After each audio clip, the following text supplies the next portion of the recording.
For this problem, we're going to graph a system of inequalities.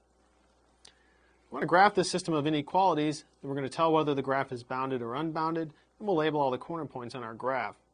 We have four inequalities in our system: x greater than or equal to 0, y greater than or equal to 0, x plus 2y is greater than or equal to 8, 2x minus 3y is greater than or equal to 2. Because we're going to graph this, we're going to go ahead and make a grid off to the side. 1, 2, 3, 4, 5, 6. 1, 2, 3, 4, 5, 6. And we're going to use a scale of 2, so each tick mark represents 2. So here we'll have 6 and 12, and here we'll get 6 and 12.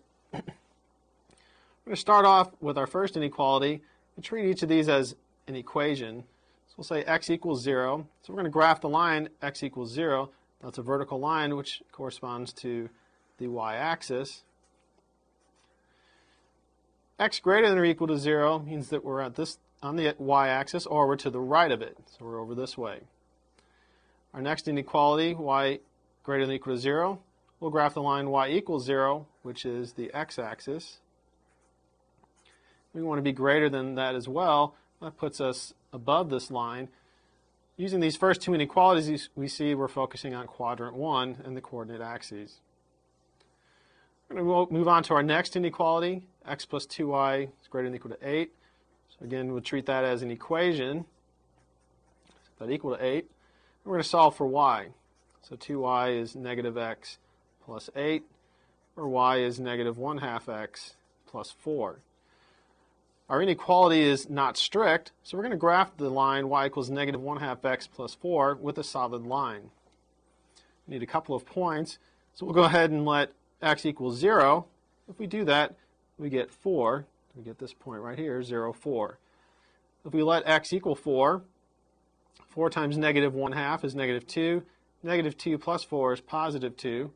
So we go over 4, and we'll go up to 2. Go ahead and connect our 2 points. And there we have the graph of negative 1/2 x plus 4. Now we have an inequality, so what we have to do next is decide where we need to shade. The line y equals negative 1/2 x plus 4 divides the xy plane into two half planes. The half plane above the line, the half plane below the line. To determine which of these two half planes we shade, we're going to go ahead and pick a test point. We're going to use the point 0, 0 at the origin, since it's not on our line. If we plug in 0, 0, we'll get 0 plus 0 is greater than or equal to 8. Since 0 is not greater than or equal to 8, that's a false statement, we're going to shade the half plane that does not contain 0, 0. So we're going to be shading above that line.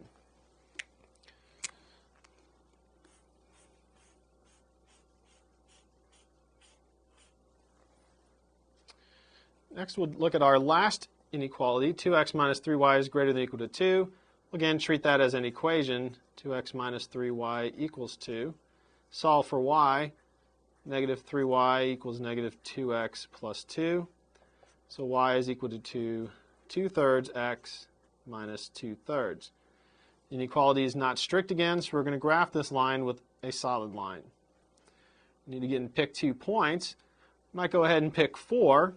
If x is 4, we'll get y is equal to 8/3 minus 2/3, which is 6/3, which reduces to 2. So at 4, 2, we get this point right there. If we go ahead and pick 6, 6 times 2/3 will give us 4. 4 minus 2/3, 4 is roughly 12/3. We're going to get something at 10/3, which is a little bit bigger than 3. So at 6, we're going to go up slightly bigger than 3, which will put us about right there. Connect our points. And here we have the equation for y equals 2/3 x minus 2/3. We again need to determine which half plane we're going to shade. This line divides the xy plane into two half planes. We're going to use our test point 0, 0 again because it's not on the graph of this line. We'll get 2 times 0 is 0 minus 3 times 0. So this left side is equal to 0 still. 0 greater than or equal to 12 is a false statement. So we're going to shade the half plane that does not contain 0, 0. So that's shading below that line.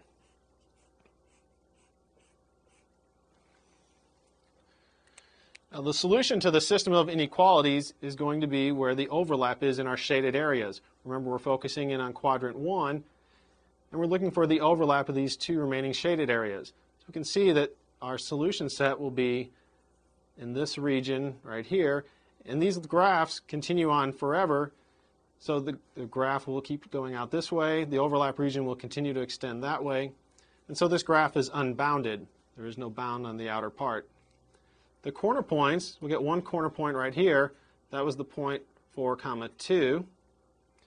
Another corner point will be where this line hits the x-axis, because that was one of our boundaries from our inequalities.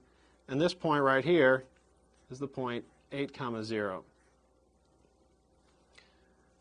This shaded region, the overlap shaded region, extends out this way. Make sure that we realize that the solution to our system of inequalities is where the complete overlap region lies. That's for all the inequalities. Our first two inequalities told us to focus in quadrant 1. So even though we see that the red and the blue shaded area do overlap down here, that doesn't satisfy our first two inequalities together, which puts us in quadrant 1. So we need to make sure that we focus on this region here that continues out, but we don't go below the x-axis.